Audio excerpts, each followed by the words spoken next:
All right, so take two. Let's see if this now works. Um, are you seeing that slide? Yes, right?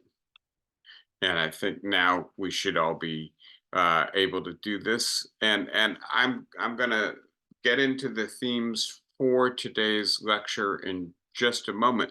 I do want to note that there are a number of important things happening in the world as well as domestically that I pause for a second over these events because in part I think they need to be noted, in part because we should return to them.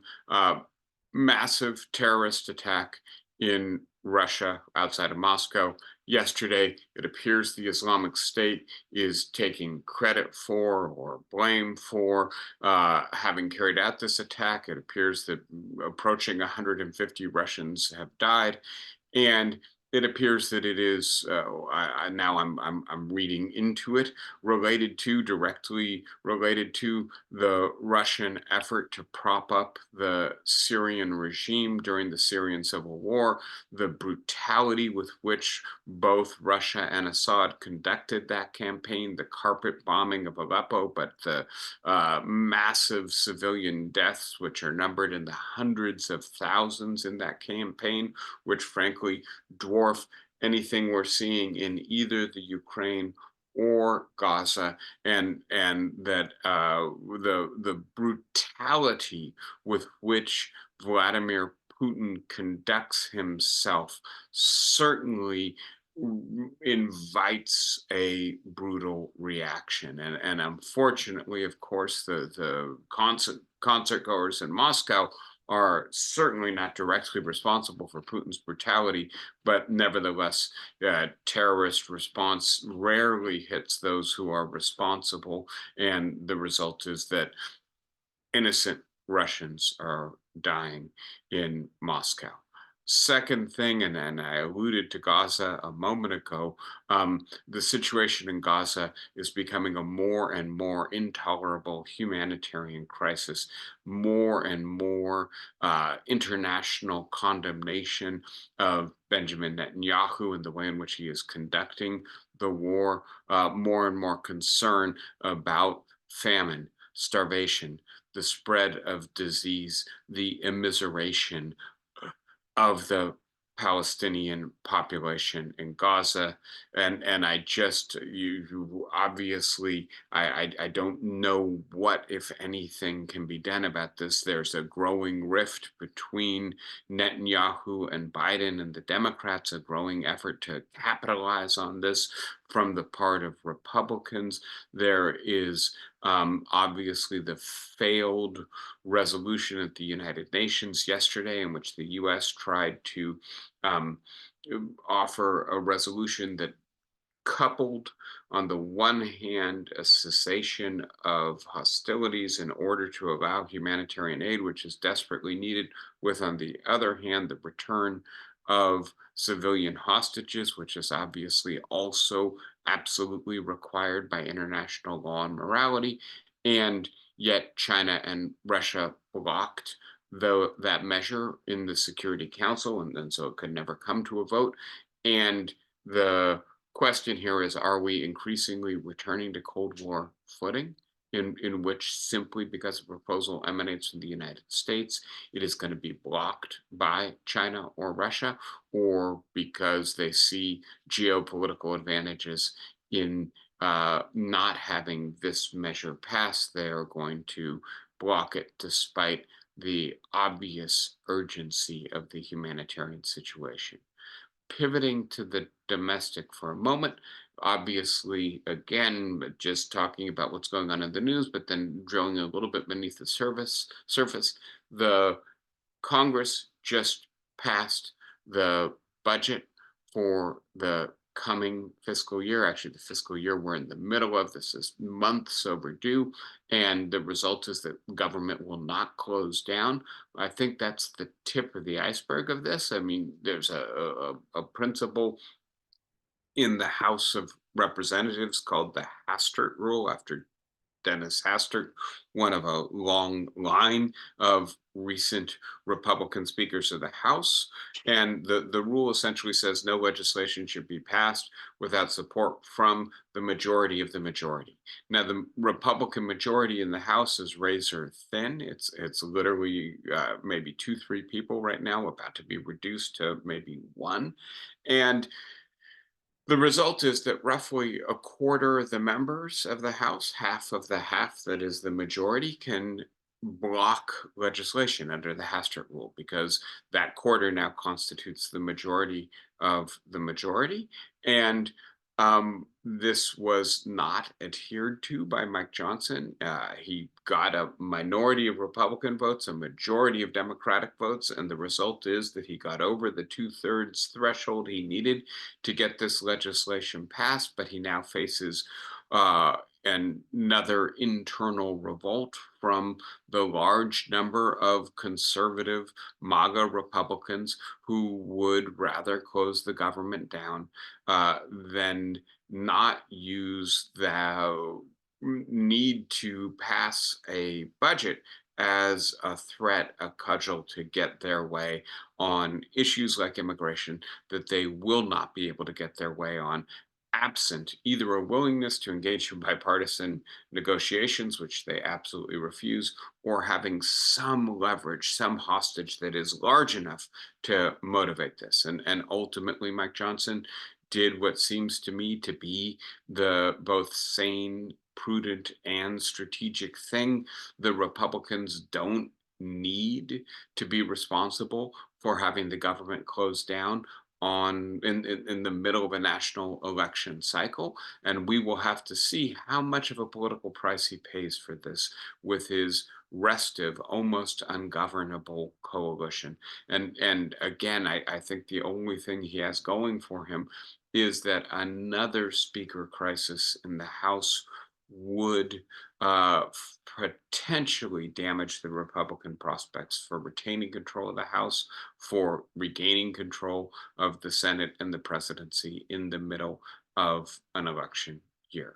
And then I will just add very quickly, and there's a whole literature on this, that this is, I believe, roughly a 12,000 page budget, and that the um, details are probably not understood by almost any uh, person who is working on this, voted for it, and that this is in fact a kind of standard approach to passing budgets these days, and that the consequence of this way of budgeting is basically that the normal hearings, the normal deliberation, the normal mechanisms for accountability, scrutiny of what is actually going on in the federal budget are completely bypassed. To put it differently, the budgets that are passed this way are particularly loaded with payouts, pet projects, pork, um, particular breaks and loopholes for corporations. And so this is not just dysfunction in process, but dysfunction in substance as well. One more thing that I think deserves our attention very quickly, we got finance information on Joe Biden and the Democratic presidential finances and Donald Trump and the Republican presidential finances. And what we saw was a stark contrast, right? With Biden's funds being triple or quadruple what are available right now to Trump and the Republicans. And this is an interesting development, especially in light of the fact that Biden seems to trail Trump in most of the polls. Um, Part of what's going on here is certainly that Donald Trump's legal difficulties are draining his campaign coffers, that he is notoriously unwilling to pay for this stuff himself if he can get anybody else to pay for it. And the result is that he's having his political action committee, et cetera, fund his legal defense. But part of this does seem to be the fact that some major Republican donors do not want to fund Trump again. And that the Democrats seem to have, at the moment at least, a financial edge as a result. Now, it may be that come September, October, this will have completely vanished and we won't be paying much attention to it. It may not be especially relevant if what we're thinking about is the advertising budgets of the two campaigns, because Donald Trump is a master at garnering attention for himself without having to pay for it, right? Via social media. By the way, Truth Social Media just became publicly traded company, merged with its backing vehicle. And the result is, of course, that Trump just got a major augmentation in his wealth. Whether he's actually able to draw any of it right now is an open question. But having said all that, he can use social media, which will be essentially free for him. He can continue to say things that are so outrageous and outlandish that the mainstream media pays a great deal of attention to him, and he remains convinced that no publicity is bad publicity. That might mitigate the financial disparity between the two campaigns right now. I'll add very quickly that these two candidates are very well known. It's not like Obama versus Mitt Romney, in which Obama's campaign's financial advantage allowed them to define Romney for the electorate before Romney had a chance to define himself. Trump is adequately defined. Biden's not going to do that for the American electorate. He's not going to use his financial advantage in that way. How might he use it in a way that would matter in November? Here, I would suggest the real issue is going to be on the ground organizing. And so whether we're talking about Michigan, Nevada, Arizona, Georgia, North Carolina, this election is going to Pennsylvania, I guess, come down to a handful of states, a half dozen states, and likely, if passed as precedent, be decided by some pretty thin margins in some of those decisive states. And so, one of the questions is going to be, which campaign has the better turnout operation, is better at getting people registered to vote, better at getting them to the polls physically, or getting the mail-in ballots mailed in, and more generally mobilizing people. And so if the Biden campaign is able to use its cash advantage to do on the ground organizing of the Get Out the Vote campaign early and better, that could be an important development. All right. So that's just a little bit of what's happening in the news that I thought I should share with you. Today I'm going to start, and we've been doing so far one issue in the Urgent Issues Dangerous Politics 2024 series of topics that I'm proposing that we consider as we build up to an national election. And the question here, the gambit is, what are the issues that we should be talking about in depth, in detail, in a nuanced, probing way, that if we were having Madisonian elections, elections that caused us to come together as a people and take stock of the most pressing issues facing us as a country and how to understand and then act on them, what would we be thinking about? And so the second issue, the first issue was the so-called curse of wealth, the increase in inequality in the United States, and the way in which that seems to be deeply woven into the very nature of 21st century capitalism, but that there are policies that we could possibly use to address it if we had more of a values consensus about the need to address it, that understanding the harm that inequality does to us is important to begin to build out that values consensus, as is humility and experimentalism in our policy proposals. All of that is what we were talking about for much of January and February. For March, I came up and started talking a little bit more generally about the dynamics in the race between Biden and Trump. Now I want to return to a second issue. And so the second issue I'm referring to in terms of abortion, gender, sexuality.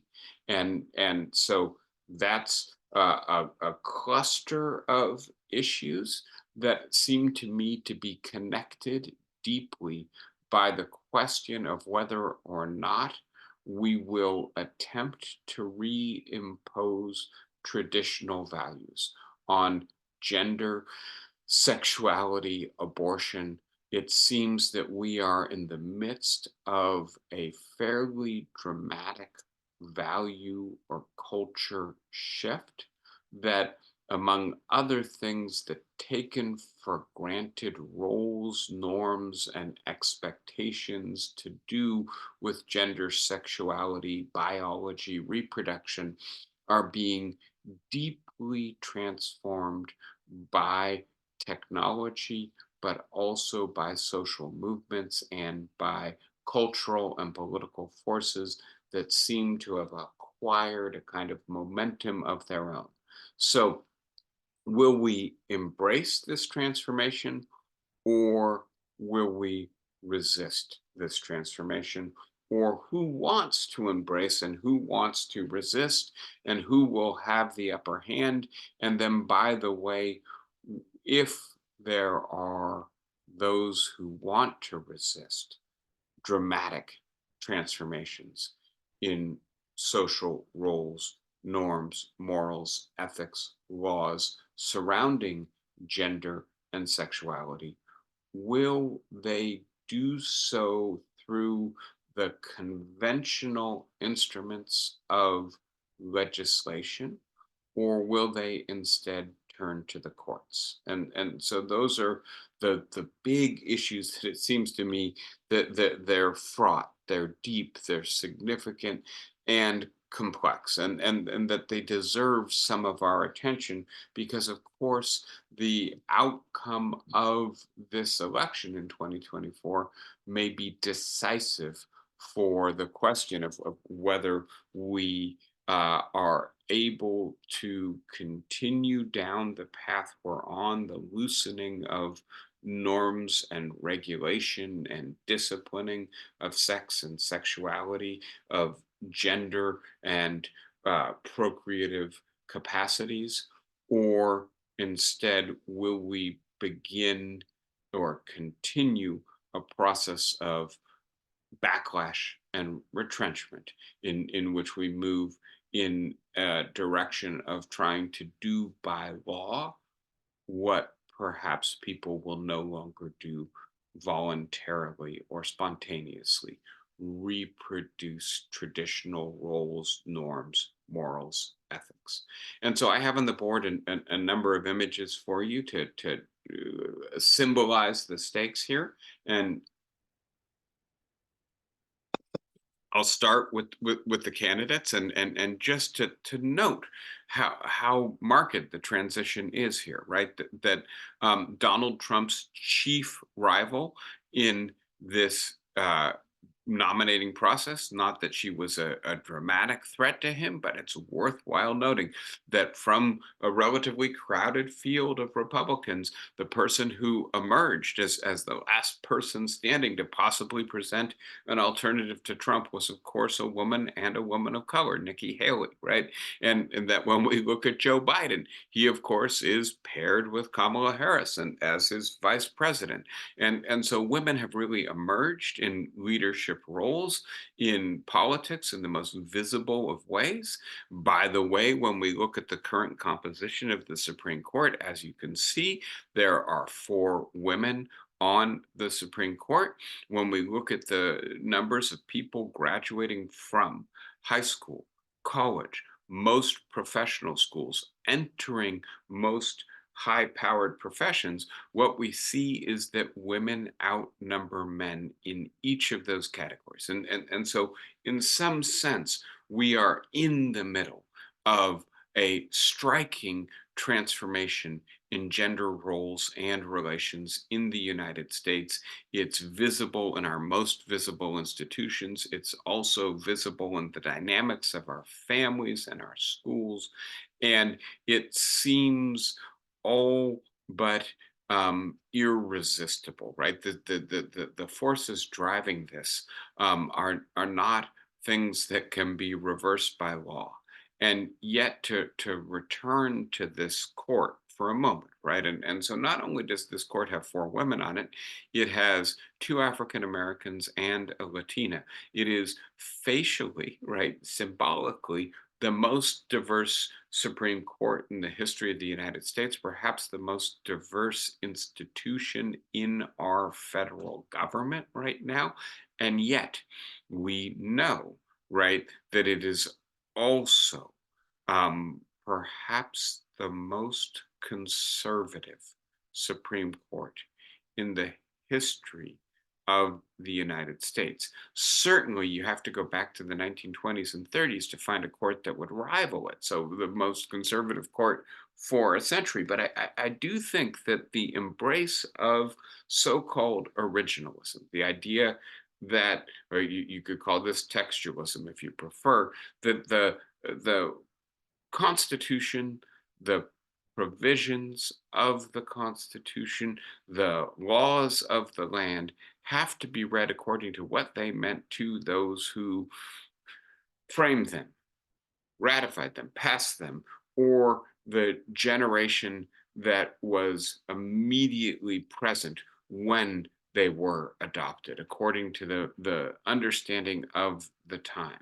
That is a deeply conservative constitutional philosophy, and that in a sense, there never has been an originalist supermajority on the court before.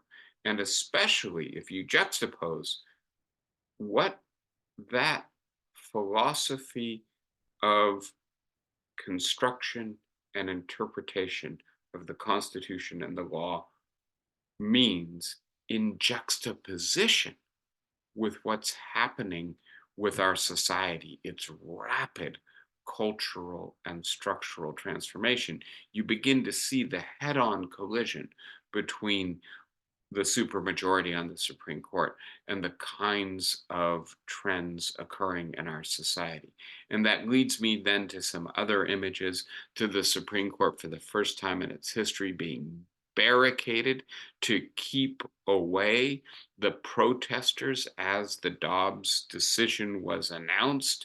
The fact that the members of the court didn't even come to the court to announce that decision, to read it from the bench, a very rare occurrence in American history, because they were too worried that the court would be subject to such protests that they would not be able to safely come and go from the court. And then the juxtaposition between the Supreme Court, which I would refer to as our temple of law, and I do think it's deliberately constructed in order to express the hallowed standing, the reverence we have for our Constitution and the rule of law, for the idea that we are a country of laws and not of men, that no person stands above the law. But having said that, I have also got the cartoon version of the Supreme Court as a haunted, abandoned house, right? A house that we no longer revere or turn to, but instead is haunted by these outmoded, antiquated ideas about what the Constitution means, a place where the past uh, dominates the future. And then finally, just to continue to humanize this topic, I've got the sad visage of Next Benedict, the young girl, I'm sorry, young person, right? Person who does not identify with any particular gender, who was beaten, bullied in school, and then took their own life a few weeks ago. And I juxtapose her with, I'm sorry, I juxtapose them. I've got to work on the pronouns with the governor of Florida, Ron DeSantis, another of Trump's rivals for the nomination, a man whose campaign famously imploded, not because Ron DeSantis has anything to do with the situation in particular with Next Benedict, but because DeSantis has become the kind of poster child for anti woke legislation, right? And to be as clear as possible, the very phrase woke is meant to diminish and belittle some of these trends that we're about to start talking about. And so the idea that Florida is the place that woke goes to die, it was critical to DeSantis's campaign. And I will point out to you very quickly that the collapse of his campaign is not necessarily proof positive that anti woke politics doesn't work in the 2020s, but there does seem to be some indication that this may not be as unifying and mobilizing an issue as DeSantis had hoped it would be, right? So just a little bit more way of symbolizing the context here. Let me move. Uh, my slides are still okay. Okay, good. Into some details here for a few minutes, and I really do want to start by bringing technology in. By the way, part of the reason for doing this issue now, this month, is because, of course, March is Women's History Month. And so one of the questions is what is women's history like in the 21st century? And I would suggest to you that as we think about the answer to that question, we've got to bring technology into the picture. And I'm going to start just with a little phrase that was used, and I'm sure you're familiar. A Alabama Supreme Court decision, not a U.S. Supreme Court decision, a few weeks ago, in which the question was, right, that there's this process, in vitro fertilization, in which eggs are extracted from the woman's body, perhaps when she's fertile, frozen to be used later, and then inseminated in the laboratory, and then reinserted into the woman's uterus, so that perhaps she can come out from under the constraints of the biological time clock, right? Either you have children in your 20s or 30s, or else you may not be able to have children. And of course, if you have children in your 20s or 30s, that may very well interfere with other things that you would be doing at that point in your life. For instance, getting an education or starting a career. And so at this moment in American history, 2% of our children are conceived via in vitro fertilization. That's not a huge number, but I think it's also not an insubstantial number. It's big enough to make a difference in our overall population. And the Alabama Supreme Court was presented with a case in which a technician at one of the laboratories dropped a vial filled with inseminated eggs, and they held ultimately that that person could be tried for liable for involuntary manslaughter. And the phrase that jumped out to me in that opinion was extra uteral person, right? And it almost makes you smile to hear the neologism, the convolution of the language, and to note that probably everybody listening to this is an extra uteral person, right? None of us are in the uterus, and all of us are persons, but in the context in which it was used in the Alabama Supreme Court decision, obviously what they are saying is that an inseminated egg, a fertilized egg from a woman, is for the purposes of criminal culpability in Alabama a person, whether or not it's in the uterus, right? And just that gives you a sense of how radically technology is intervening in biology in the 21st century. And so we have to bring technology in, and of course I'm connecting it to autonomy. And so in the example I just gave, up until very recently in human history, and for all of human history hitherto, biology has been destiny, as they say, right? And so if you want to, as a woman, become a mother, you have to do it when you're relatively young, or you may just be out of luck. In vitro fertilization has altered that. And now you can have children much later in life, and that opens up all kinds of realms of freedom for you. Now, to continue a little bit, I want to go back to the origin of all this. The in vitro fertilization stuff is the most recent episode, or among the most recent episodes. Uh, but the origin of all of this is really the revolution in contraception that happened in the middle of the 20th century, in the 1950s and the 1960s, especially with the birth control pill and the way in which the birth control pill um, prevented women from becoming pregnant despite having sex. And so again, up until that moment in history, right? Biology is destiny. Human beings have strong drives to have sex, right? It's biological, it's pleasurable, it's a way of expressing affection for and interest in another person.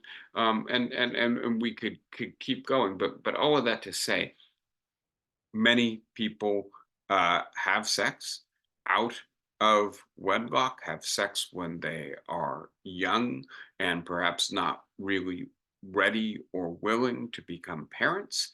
And there's a strong asymmetrical biological difference in the consequences of having sex, which is obvious. Women become pregnant, men do not. And again, biology is destiny. What this meant for most of human history is that women had children, girls, right? And please note, often 13, 14, 15 years of age is when a girl would have her first child for much of human history. And by the way, would continue to have children for the rest of her life, very often dying in childbirth in the late 30s or 40s. And that this prevented women from doing much else with their lives, especially when it was overlaid with cultural norms that suggested that because women are, on the one hand, the people who actually conceive and carry to term and give birth to, and then feed for the first months of their lives through their bodies, uh, the future of the human race, babies and children, that this was their not just biological, but their social and cultural role. That their primary role was to be a mother. In many cultures, that meant that if possible, if economically viable, they were confined to the domestic sphere. They were put into relationships with men that were unequal relationships, that the vulnerability that accompanies the possibility, the likelihood of getting pregnant and then being pregnant and then having a child and caring for that child meant that they were dependent on men, and that this was reinforced legally. And so please note, for much of modern history in the Anglo-American tradition, women couldn't vote, Women couldn't serve on juries. Women could not initiate lawsuits in and of themselves. They had to rely on a male relative to do that for them. Women could not uh, be raped if it was in the marriage context. Women could not be sexually harassed. That was not a legally recognized category. So when I say not be raped, not be harassed, what I mean is not that they weren't raped and harassed, but that there was no legal accountability for it. There was no recognition in the law that a woman had control over her body in those regards, right? So, in many ways, the law of coverture is the clearest example. Women were treated essentially as belonging to the men who they were associated with, especially through marriage. And that although it is a technological breakthrough, the right ability to uncouple having sex from procreation, that the birth control pill brought about, it nevertheless brought about an earthquake in gender relations. And so women gained the capacity to have sex without getting pregnant. They therefore managed to escape from shotgun weddings, being well, having their educations interrupted, having their careers interrupted, being dependent on men for support. The entire cultural overlay of the biological vulnerability that the incapacity to control procreation created came unraveled once it was possible to control procreation technologically, medically, biotechnologically, right? And then I think we have to remember, and this is where law and politics come in, that as this technological revolution occurred, many states in the United States tried to block women's access to birth control.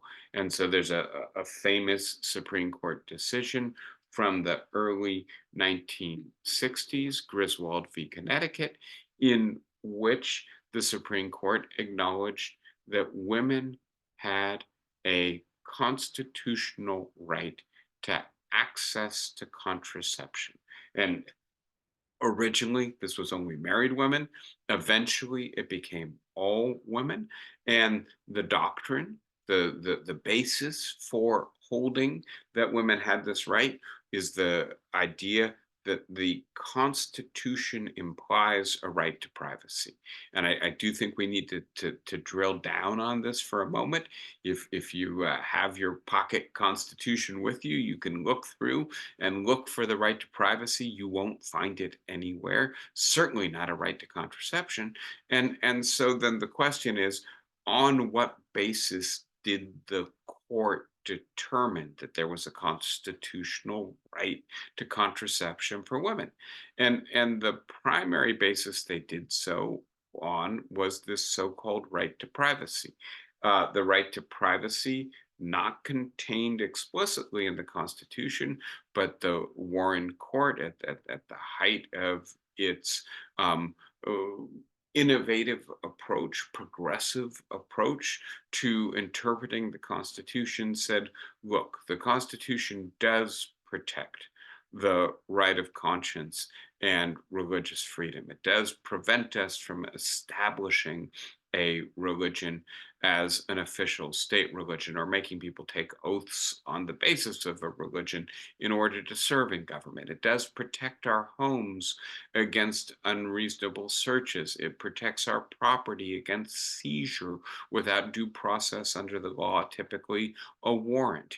It protects our right to assemble. And by the way, it protects us from having to house soldiers in our homes. What's going on with that whole group of protections? And the justices on the court said, well, look, what's really going on is that the court is trying to protect, I'm sorry, the Constitution is trying to protect the sanctity of the home as a space for private autonomy. For you need to have a space to be able to think what you want to think, act in the way you want to act, form the relations you want to form. Not completely unregulated. Obviously, you can't commit murder and use privacy as a defense, but within the bounds of legality, we're not going to try to regulate conduct or conscience in the private sphere. That is essentially a right to privacy, and all of those specific protections imply that what the framers were after was protecting privacy from the most serious threats that they could identify in the 18th century. But here we are, 1963, we have new threats, right? And among those threats is states' efforts to regulate women's access to a technology, a medical, a pharmaceutical that gives them much greater control over their own bodies. This concerns them and their private decision making, their conscience, their private relationship to their doctor or the husband or man that they're coupled with. And so, by extension, this should also be protected by the Constitution. And by the way, this put the put the court and constitutional law on the cutting edge of really important cultural transformations. It may not have been possible to foresee this in the early 1960s, but this was the beginning of a seismic shift in gender relations. And so I'll say a little bit more about that, but the fact that women could, as a result of this technology, have sexual relations with whomever they wanted to without having nearly as high a risk of pregnancy meant that they began to assert greater equality, to come out from under many traditional normative roles and expectations. It was the start of the so called sexual revolution, which doesn't just have to do with the increasing prevalence and acceptance of sex outside of marriage, not just premarital sex, but the idea that it's perfectly acceptable to have sex with somebody who you have no intention of marrying. Um, that's the start of not just a sexual revolution, but a transformation in gender roles in which girls and women increasingly say, we're not going to be primarily identified as mothers, as bearers of children. We want to change the very meaning of what it means to be feminine, or maybe dispense altogether with the appropriateness of femininity to regulate our roles in society. Now, having said all of that, contraception sometimes fails, and not everybody who has it available to them uses it all the time, right? And so this next issue in this succession concerns abortion, right? And here again, the Supreme Court was very much in the middle of things, and about a decade after Griswold versus Connecticut, we get Roe v. Wade, the perhaps lightning rod case of the 20th century and the first 20 years of the 21st century as well. A case in which the Supreme Court, following the same logic of Griswold v. Connecticut, that there is a right to freedom implied in the Constitution, that right includes centrally a right to, did I say a right to freedom? I meant to say a right to privacy, sorry. That right includes centrally a right to procreative freedom or procreative autonomy, that contraception and abortion are similarly covered by the same idea. Abortion in particular should be a decision made in conscience by the woman in consultation with her doctor and whoever she is involved with at that moment, right? And so that this is a central private decision. It should not be regulated by law in a way that prevents the woman from exercising procreative autonomy. Again, the court is ahead of the American public on this, although at the time that it's passed, it's worthwhile noting it's not yet a hugely controversial decision. It becomes more and more controversial as it becomes more and more a polarizing partisan issue. And so I think it's worthwhile remembering that in 1974, the year after Roe v. Wade, this was not a partisan issue. There were basically the same number of pro life and pro choice people in the Democratic Party and in the Republican Party. And most Republicans and Democrats stayed away from this issue rather than running headlong into it. It's only in 1976 that Ronald Reagan gets a pro life plank put into the Republican platform, not a platform that he's running on, right? Gerald Ford is the candidate in 76, but Reagan has enough power at the Republican National Convention to demand that that plank be included.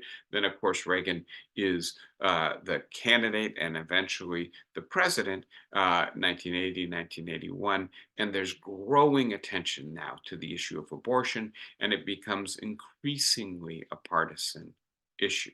But having said all of that, it's the court that really is the lightning rod for this issue because it's the court that said there is a national right to abortion. And so increasingly, the forces that oppose abortion focus on the federal judiciary and particularly the Supreme Court in their efforts to overturn Roe v. Wade. This becomes a central political issue, especially for Republicans in the 1980s through the 2020s. And so before returning to that issue, I want to note some of the other issues very quickly. And we've spoken a little bit about IVF, in vitro fertilization. And I will just say very quickly that the Alabama Supreme Court has put this much more centrally on our political radar than I think it has been of late. And I will note, right, that as soon as the Alabama Supreme Court said that somebody working at an IVF clinic who accidentally destroys fertilized eggs could be liable for involuntary manslaughter. On the one hand, all the IVF facilities in Alabama shut down. And on the other hand, the legislature rushed to pass laws to protect the workers at the IVF facilities from being charged so that they could continue to operate. And that represents, I think, an illuminating discrepancy between the judiciary in Alabama and the legislature in Alabama. The legislature in Alabama is dominated by Republicans, very conservative, many of them very religious, and they want no part of banning IVF treatment for women. But having said that, please note that the Alabama Supreme Court's decision very much emanates from the logic of anti-abortion politics. And it's sometimes called bioconservatism, the idea that we should not play God with human fertility, that there's something not just natural, but intended or designed in our biological reproductive capacities. And to intervene in them is to take for ourselves powers that we should not take, that are of the creator that made us and not human power. So there's a kind of hubris, a kind of an affront to God involved in um, intervening technologically in the procreative process. And so I just want to point out, right, that idea is at stake in the abortion debate, in the contraception debate, in the IVF debate, and absolutely and centrally at stake in the debate around the possibility of changing sex and gender, right? And so I think it's worthwhile noting that the data here are a little astounding, but that the number of Americans between 24 and 16 who do not identify with the gender or sex on their birth certificate is as high as 20%, 1 in 5, right? And that doesn't mean that all of those people want to actually change their sex, but it does mean that they don't want to simply be pigeonholed by what it says on their birth certificate. And a substantial portion of them may want to perform their sex or gender differently in ways that are non binary or fluid, or that involve being transgender, actually presenting yourself as the opposite of what it says on your birth certificate. And some of these people do, in fact, want to intervene in the nature of their bodies, in part through changing hormones, using hormone therapy to reduce or increase testosterone or estrogen, in part sometimes through surgical interventions, which will change the genitalia, remove breasts, augment breasts, so that they can stop experiencing what is medically referred to as gender dystopia.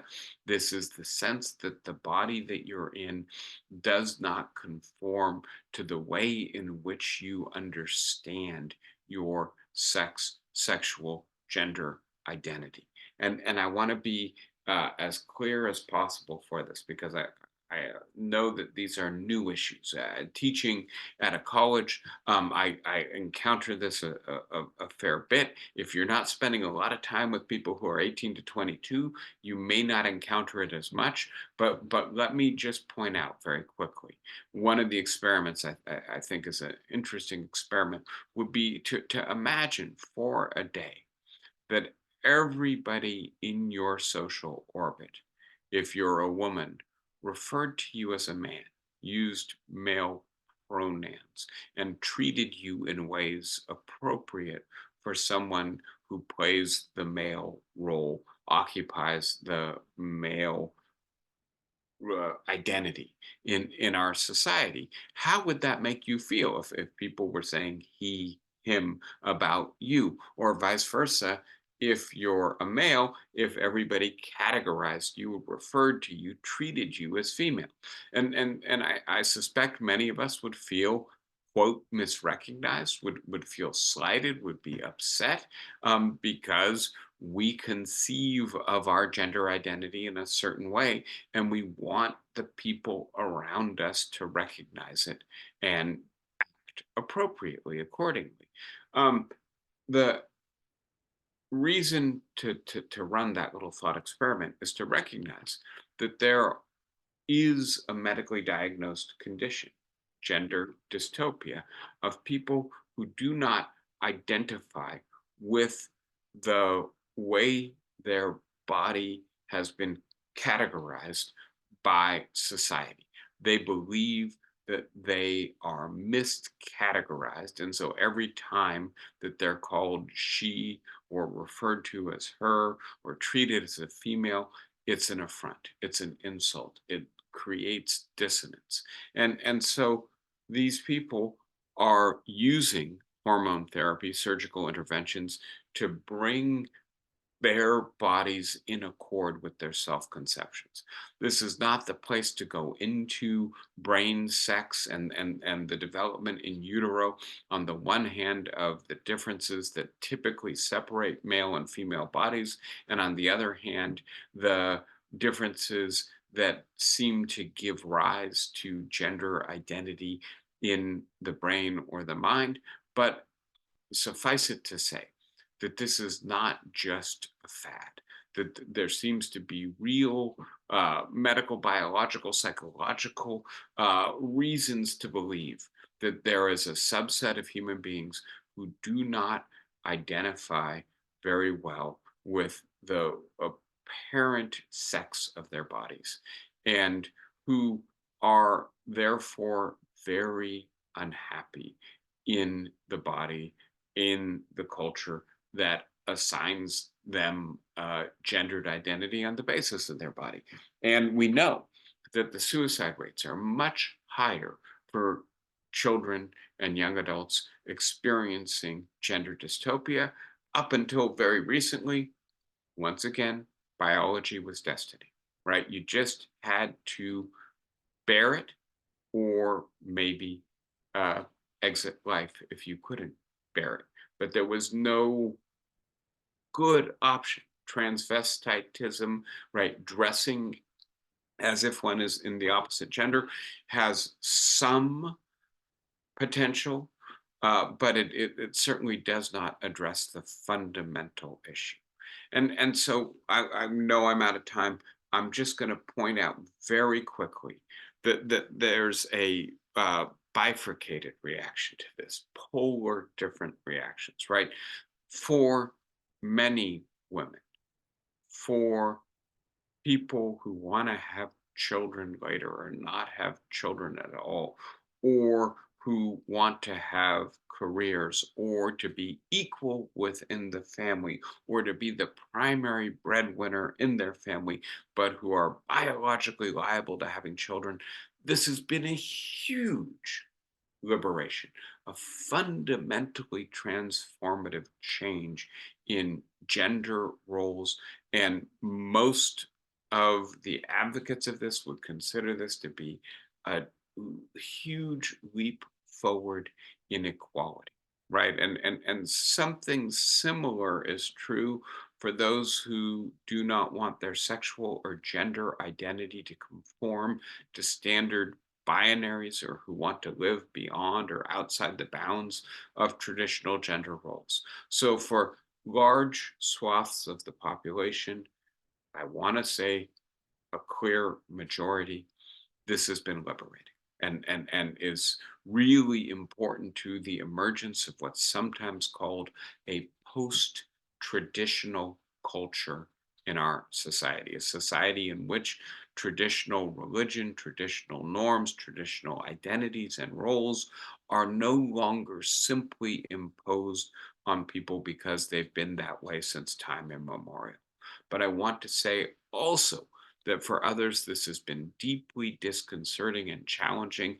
Those who continue to subscribe to traditional worldviews for religious or other ethical reasons are deeply challenged by this, and that many of them are pushing back, are trying to defend tradition, and they are therefore deeply concerned with constitutional law, with the question of whether or not the courts should simply decide these issues, and increasingly motivated to reimpose tradition. And I will just say very different, very quickly, sorry, that it's very different for a tradition to be carried across generations, either because people embrace it or at least see no meaningful alternative to it. In this sense, people voluntarily perform the tradition. It may be reflected in the law, but it's not being imposed by the law on people for whom the tradition is no longer normative or no longer makes sense or has salience. That's the world up until yesterday. The world of today and the world of tomorrow seems to be one in which, if tradition is going to be uniformly maintained in our society, it is only going to be because it is coercively imposed via law, via the sanction of law, via the idea that you will be fined, punished, imprisoned if you don't adhere to a tradition that no longer makes sense to you. And that's a very, very contentious and difficult place for us to be as a society when our politics is being asked to mediate our cultural, our ethical, our religious divides. And in many ways, it's falling to our courts to determine these issues. And then a whole movement is focused on remaking the courts in order to remake tradition. That's where we're going. I think that's a nice place to end the part of the discussion I'm leading today. Who wants to start us out with a comment, a question, an idea, a thought? I know I kind of come into this a little bit late. My mom, who I just lost last week, was a feminist and raised me to be a feminist, and I'm deeply grateful and appreciative of the way in which the world got larger for her, especially in the 1970s. And on the other hand, I suspect many of you have a different memory and experience of this. So feel free to share that alternatively if that's what you prefer. Who wants to start us out?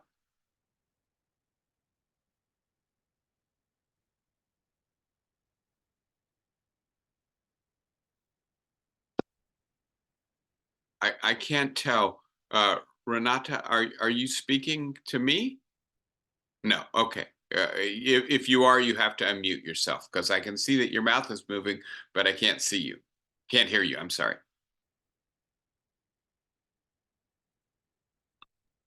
No, I was not speaking to you. I was speaking to my husband who was in the room. Perfect. Perfect. That's fine. I just wanted to be sure I wasn't missing you. Okay. Anybody else for today?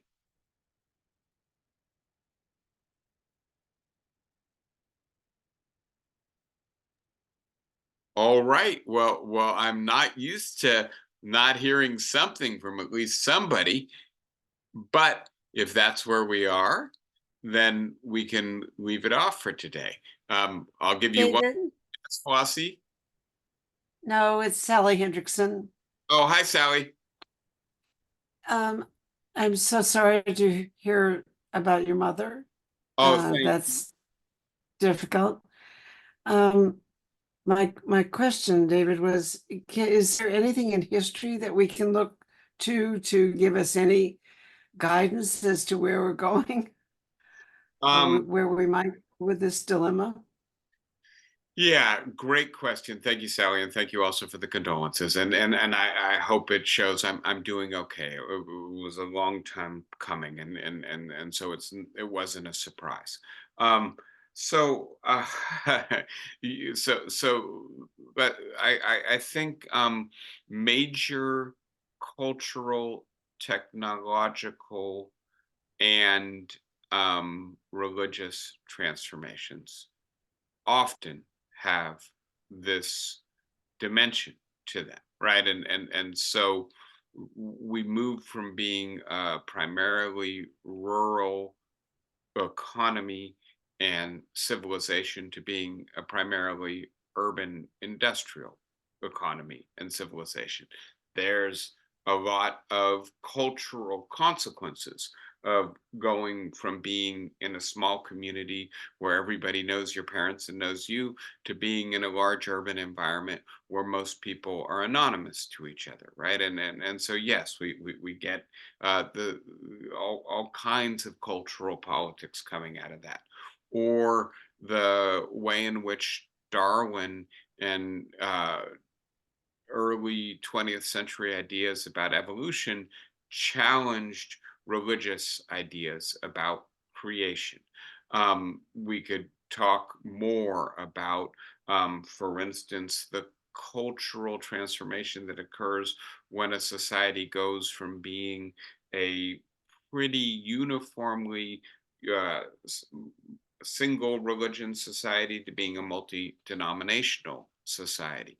That these are the kinds of examples, right, that I think are um, perhaps useful in thinking about this. I will also point out um, that the regulation of women's sexuality tends to be actually quite central to many of our most important cultural traditions, including our religious traditions.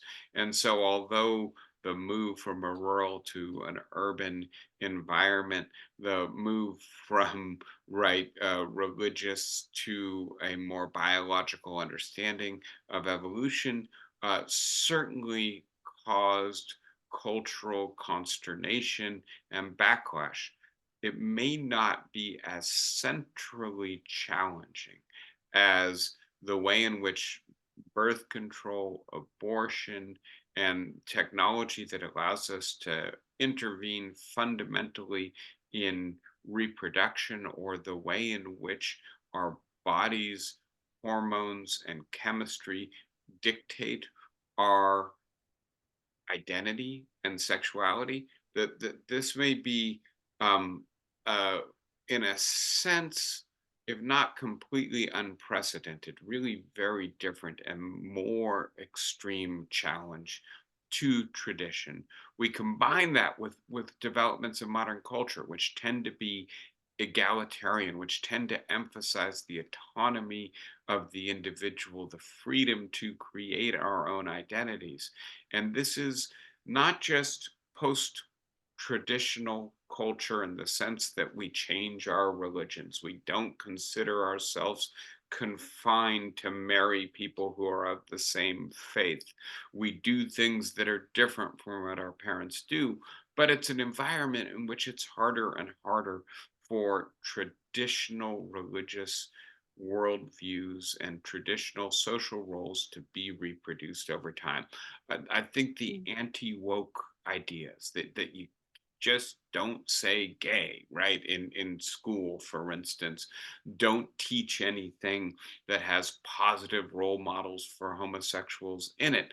That this is an indication of the anxiety, the threat that these developments provoke for people who want to maintain tradition, who conceive their identity as a reflection of tradition, for whom it's extraordinarily important that their children continue to reproduce their traditions. So I do think we can look for historical examples, Sally, but we may also run out of guidance from them, given the depth and the fraught nature of these challenges.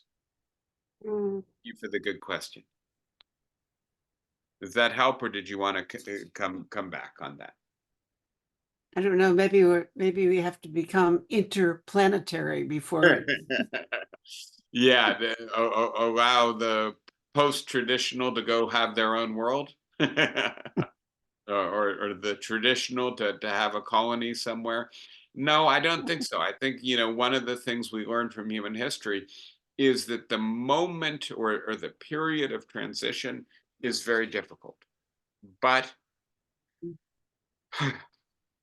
over time, we develop the resources to tolerate at first, and then to maybe even respect those who differ from us, to recognize that there's enough space in the social world for people to do things differently, for pluralism to allow us to uh, go our own ways while respecting each other. I think part of the thing, again, that's really hard in the current issue is that the court and the law and the Constitution have been expanding their protection of post-traditional individuals.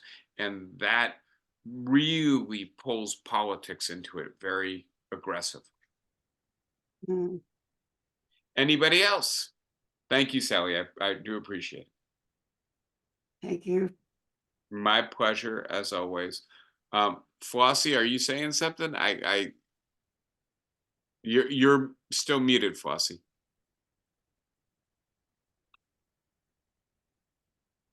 Flossie, are you able to unmute yourself? Hold the space bar down.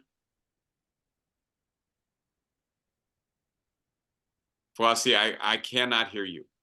It looks to me like you're talking, but I cannot hear you. There you go. I'm I'm thanking you. It was a very interesting period in our history.